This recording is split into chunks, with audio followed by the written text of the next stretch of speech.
mungkin selanjutnya kita akan memasuki sesi paparan kedua, Pak, yang mana ada narasumber kedua kita, Pak Fahri Sukandar. Beliau merupakan Public Relation dari Wedding Market. Berikut adalah profil dari Pak Fahri.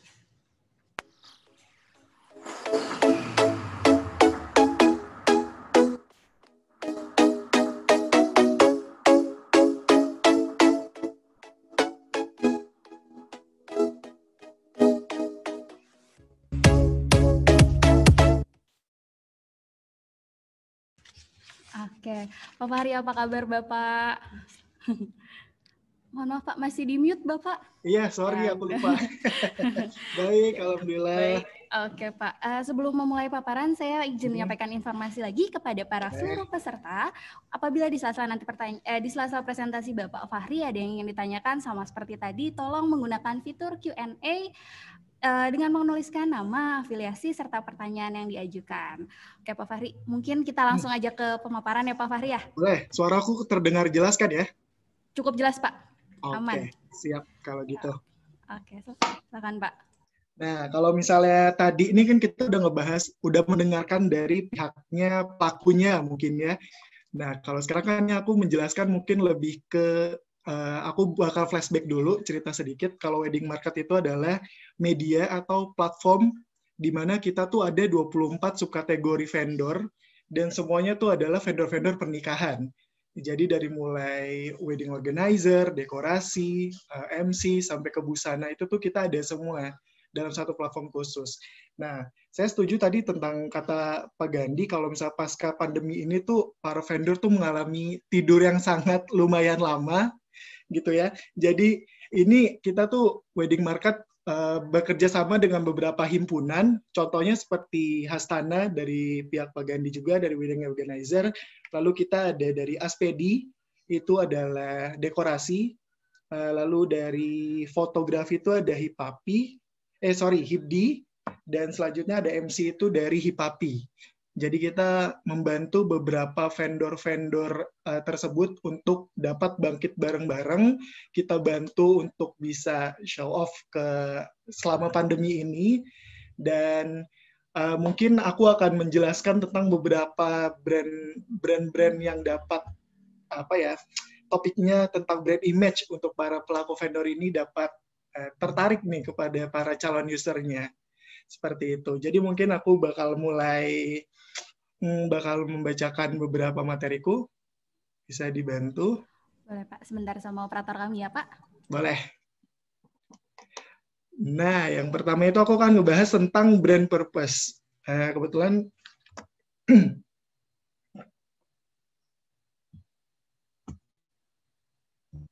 brand purpose ini tuh aku bakal lebih beberapa poin-poin khusus. Sebenarnya ini kalau misalnya ditanya brand awareness itu udah pasti kalian pasti lebih mengerti gitu ya. Kalau ini tuh sangat penting banget sebenarnya untuk vendor membangun sebuah bisnisnya. Mungkin kesadaran merek itu tuh adalah persentase yang sangat penting untuk menarik pihak pelanggan. Dan kalau misalnya pelanggan menyebutkan brand itu tuh Anda dapat menerima pertanyaan tentang yang sangat penting gitu. Contohnya misalnya kalau misalnya kita air minum gitu, mungkin akan ada satu terdistraksi yang kita bakalan tahu nih air minum itu akan identik dengan apa. Nah, brand awareness ini yang aku mau lebih tekankan kepada para vendor untuk lebih tujuannya tuh kesadaran yang mendominasi pasar dan calon klien dan mempermudah proses penjualannya mereka di bisnis tersebut, seperti itu.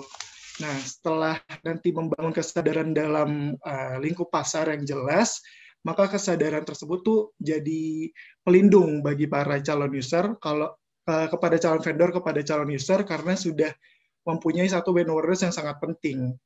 Jadi kenapa aku bilang ini sangat penting banget dan menjadi perhatian khusus, terutama dari calon vendor tersebut, untuk mendapatkan klien-klien yang sesuai gitu dengan brand awareness yang dia bikin. Next-nya. Nah, ini aku menciptakan koneksi emosional. Jadi, ketika konsumen membeli produk atau jasa layanan yang berdasarkan perasaan atau hubungan bisnis, maka tuh ada terciptanya koneksi yang ada gitu. Nah, di sini tuh sebenarnya peran kita sebagai wedding market untuk menjadi salah satu jembatan khusus di mana koneksi yang sekarang ibaratnya sedang mengalami pasca pandemi ini seperti ini. Jadi kita tuh sebagai koneksi emosional antara calon user dan calon vendor yang setuju, seperti itu. Kalau misalnya di kita itu, di wedding market, koneksi yang terlibat dalam user ini tuh lebih gampang karena kita ada satu aplikasi khusus, ada satu apps khusus. Di situ ada harus mencetakkan portofolio.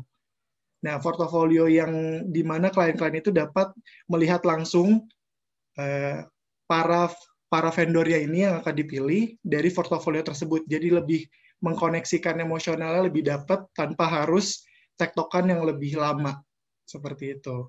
Dan next-nya, nah, ini lebih penting juga membedakan produk sebenarnya. Ini tuh mungkin lebih ke pangsa pasar yang harus sesuai dengan apa yang kalian miliki. Aku ambil contoh, ini mungkin adalah makeup glamour gitu loh. Kalian adalah makeup glamour, tapi kalian memasarkan produk kalian ini di daerah terpencil gitu ibaratnya, dan di daerah yang intim dengan tradisional adat. Seperti itu. Jadi kan tidak akan make sense nih makeup yang kualifikasi yang kalian punya dengan tempat yang kalian tinggali gitu loh. Jadi sebisa mungkin kalian harus membedakan produk yang kamu miliki biar supaya para calon user itu lebih memahami dan targeting kalian tuh jelas. Seperti itu. Di next-nya, nah, ini lebih penting lagi sebenarnya, kita menciptakan kredibilitas dan kepercayaan. Ini yang aku sering alamin di beberapa vendor yang aku terima selama ini. Yang pertama tuh strategi branding itu tuh harus tahu caranya gimana untuk merencanakan pengembangan kredibilitas. Kredibilitas itu adalah kepercayaan yang harus kalian bangun di awal untuk terlihat meyakinkan kepada calon user yang akan memilih kalian. Pada dasarnya tuh brand atau merek itu adalah reputasi yang harus dihasilkan dari janji yang telah dibuat dan dirawat secara konsisten. Kalau misalnya sekarang itu kan kebanyakan paket bundling ya. Paket bundling dulu tuh kita ada pernah campaign paket dealing harga 100 juta untuk wedding organizer di daerah Jakarta gitu misalnya. Nah, itu harus konsisten. Jadi kalian tuh harus memperjualkan semua all package yang kalian punya dengan harga yang seperti itu. Jadi tidak boleh up harga khusus yang dapat memberatkan para calon user sehingga jadi kredibilitas yang kalian punya tuh tadinya user klien itu pengen ke kalian tapi tidak jadi karena kalian tidak konsisten dengan harga yang kalian jual. Lalu ada be award. Nah, ini tuh yang dapat menciptakan pengakuan dari pasar dan calon klien. Karena mereka tuh mampu mengenali nama. Sekarang kan gampang banget ya. Orang tuh bisa cari dari sosial media gitu loh. Nah, ini tuh yang penting sebenarnya. Dari simbolan untuk visual seperti logo, warna, kemasan, produk, itu tuh harus packagingnya sesuai dan menarik pemikat. Contoh misalnya kalian daftar di wedding market gitu. Portofolio kalian tuh bagus sebenarnya. Tapi setelah klien kepo, karena kan di kita itu ada basic tentang sosial media. Jadi kita akan up itu untuk di sosial media sehingga para calon user pun bisa melihat dan lebih percaya untuk sosial media kalian. Tapi di saat user melihat sosial media kalian tuh tidak menjual untuk portofolio yang kalian punya di wedding market. Itu sama aja menjadi bumerang buat kalian sendiri sebenarnya. Nah, ini tuh beberapa kali terjadi di kita dan aku sering temuin ini, jadi kita lebih tektokannya jadinya sayang kalian portofolio udah sebagus itu, portofolio kalian udah semenarik itu, tapi Instagram kalian tidak diolah dengan semenarik portofolio yang kalian punya. Itu sayang banget. Dan yang keempat itu ada authority. Jadi selain merek yang kalian miliki, otoritas yang tinggi itu tuh membuat produk yang Anda punya tuh jadi ibaratnya sulit dikalahkan oleh pesaing lain gitu. Jadi kalian punya nilai plus sendiri untuk produk yang Anda punya. Jadi apa itu hasilnya? Kalian punya kredibilitas yang tinggi, berarti kalian punya konsistensi yang sangat tinggi juga, lalu dibantu dengan keyword yang sedikit sekali meminimalisir untuk mengecewakan para calon, dan kalian punya authority yang tidak kalah saing dengan para kompetitor. Seperti itu. Di next-nya, kesimpulannya, jadi dari, ini sebelumnya mungkin,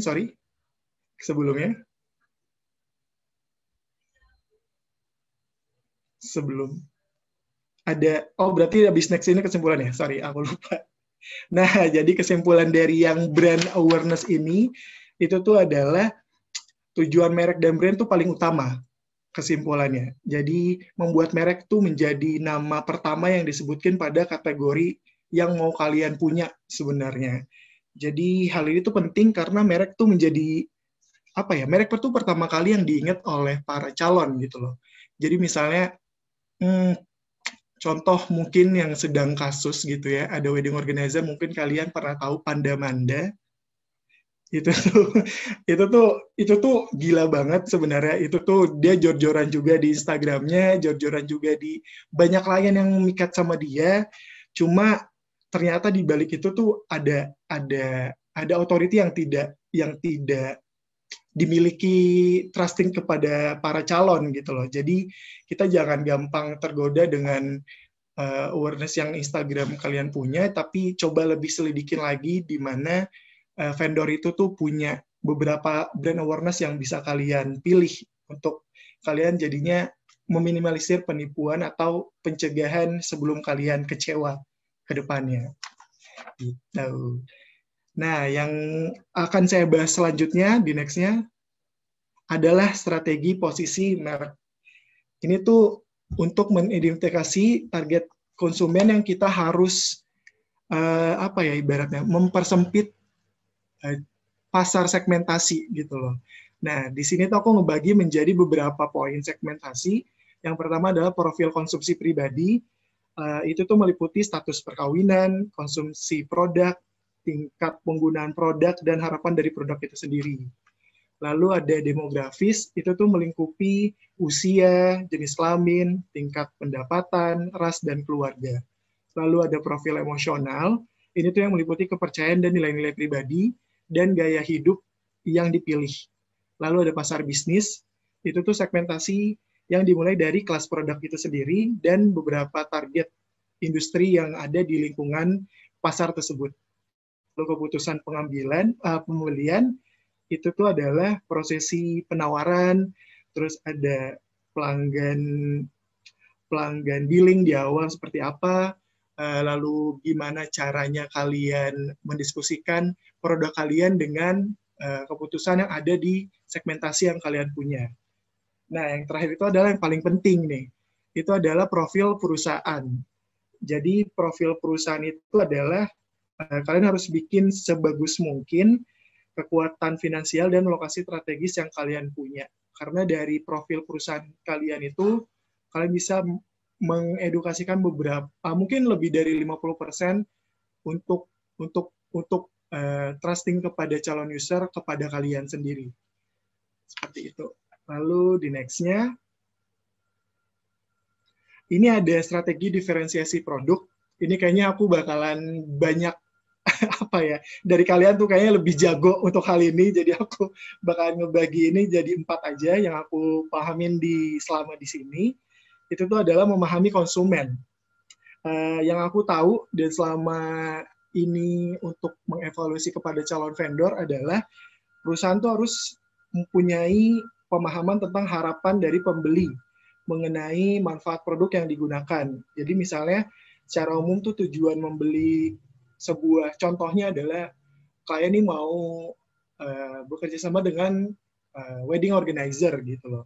Nah, gimana nih caranya pemahaman dari wedding organizer ini tuh memberikan value-value atau apa yang kalian bisa dapetin jika kalian bekerja sama dengan wedding organizer tersebut. Gitu. Jadi kalian harus memahami konsumen dulu, lalu kalian bisa memberikan apa yang kalian bisa berikan kepada calon user. Seperti Pak Gandhi yang tadi bilang, infokan apa yang bisa kalian berikan, tapi jangan memberikan informasi yang tidak bisa kalian berikan.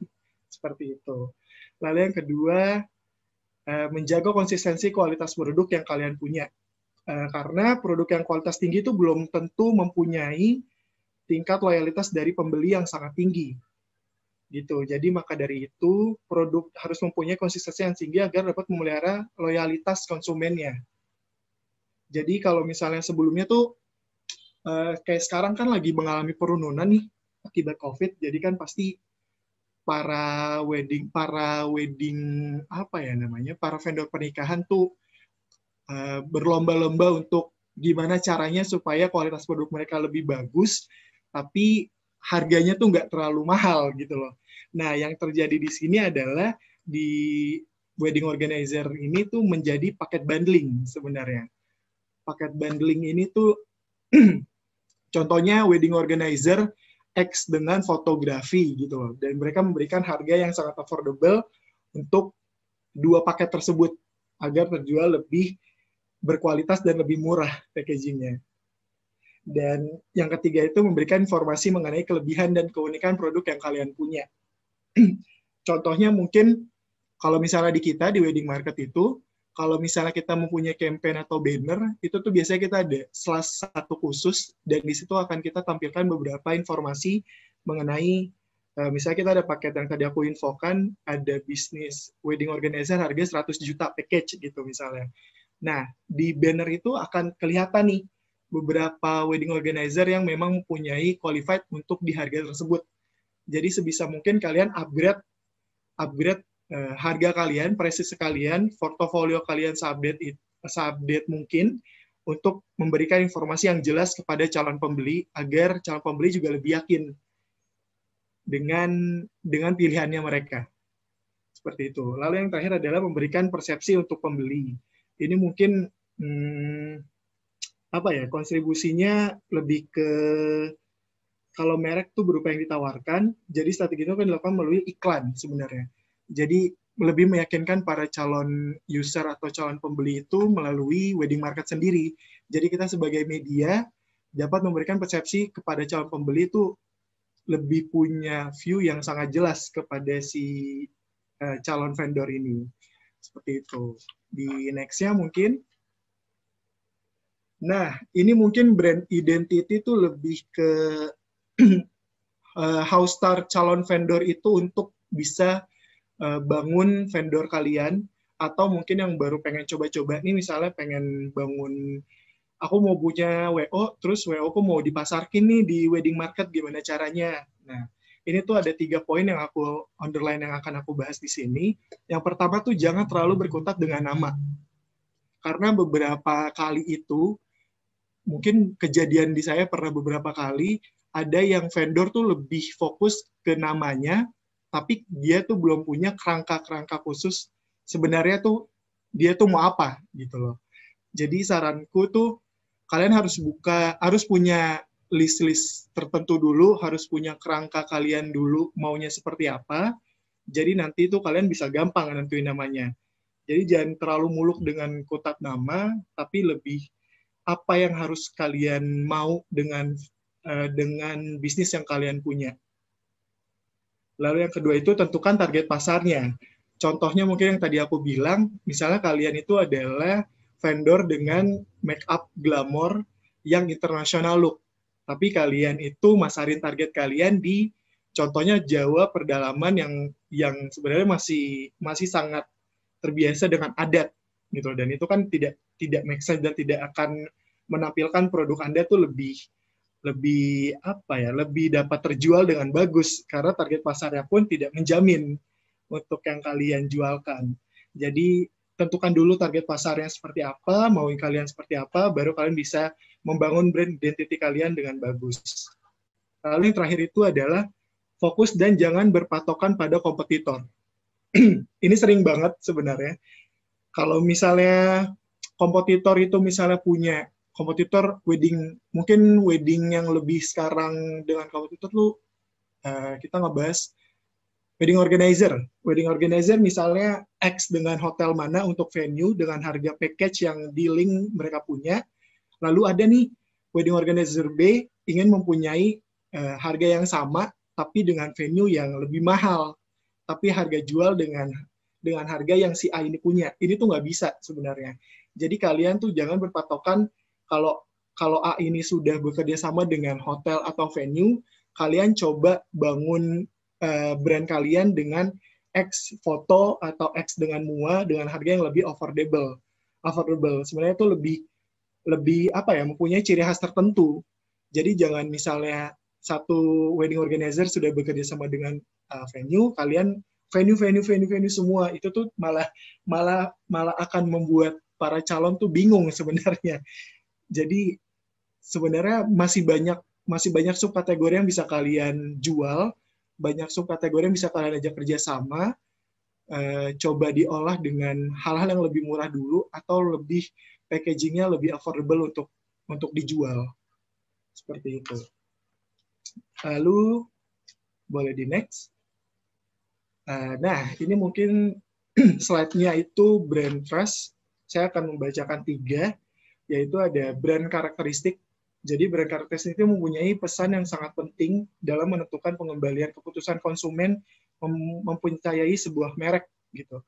Jadi misalnya mungkin kalau misalnya saya dapat contoh di sini, karakteristik merek yang berkaitan dengan kepercayaan itu meliputi apa yang kalian mempunyai reputasi contohnya, lalu mempunyai kompeten yang bisa dijual dengan brand karakteristik yang kalian punya. Lalu yang kedua ada company karakteristik yang ada di balik suatu merek yang dapat mempengaruhi tingkat kepercayaan konsumen terhadap merek tersebut. Lalu yang terakhir yang akan saya bahas ini adalah customer brand karakteristik. Jadi sebenarnya ini merupakan 2 kelompok yang saling mempengaruhi. Jadi oleh sebab itu karakteristik konsumen dan karakteristik merek ini dapat mempengaruhi kepercayaan para calon user sebenarnya. Jadi meliputi antara konsep emosional dengan kepribadian merek. Jadi kesukaan terhadap merek dan pengalaman terhadap merek tersebut menjadi sebuah customer dan branding khusus untuk brand trust itu dapat sampai kepada calon user. Di next-nya.